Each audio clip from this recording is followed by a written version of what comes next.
مفتی صاحب کی بارگاہ میں یہ سوال ہے کہ اگر جمعے کی نماز فرض ہے تو اس کی قضا لازم کیوں نہیں ہے؟ لیکن جمعہ جو ہے وہ فرض عین ہے، مگر شرائط ہیں، ہر جگہ فرض عین نہیں ہے۔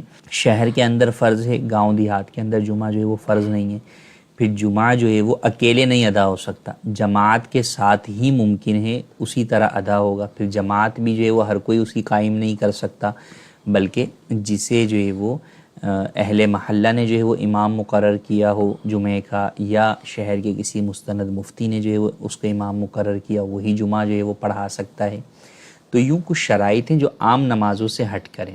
اب جہاں تک کہ یہ کسی کے ذہن میں وسوسہ ہے کہ جمعے کی قضا نہیں ہے، تو ایسا نہیں ہے، جمعے کی بھی قضا تو ہے، البتہ جمعے کی قضا جو ہے وہ ظہر کی صورت میں ادا کی جاتی ہے، اور وہ 4 فرض ہیں۔ وہ اس لیے کیونکہ 2 رکعت جو جمعہ ہے وہ جماعت کے ساتھ ضروری ہے۔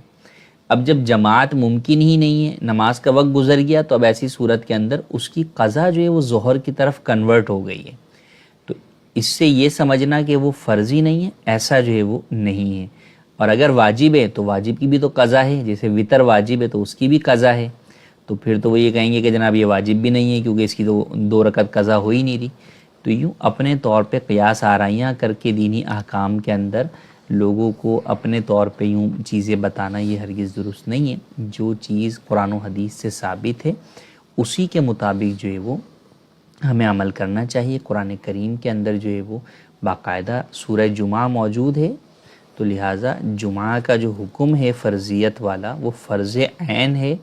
ہاں شرائط ہیں، ہر جگہ جمعہ جو ہے وہ فرض نہیں ہے، جمعہ جو ہے وہ اپنی شرائط کے ساتھ جو ہے وہ فرض ہے، اور بہرحال جو ہے وہ اس کی 2 رکعت ہی ہیں۔ ہاں اگر قضا ہو گئی، اب کسی کا ایک جمعہ چھوٹ گیا لیکن ابھی نماز کا وقت باقی ہے، تو اگر اس کو کسی اور جگہ جمعہ مل سکتا ہے تو وہ وہاں جا کر جمعہ ہی ادا کرے گا۔ ہاں اب اگر اس کو کہیں بھی جمعہ نہیں مل سکتا یا ظہر کا وقت ہی ختم ہو گیا، تو اب جو وہ اس کی قضا کرے گا وہ 4 رکعت ظہر کی صورت میں بطور قضا پڑھے گا۔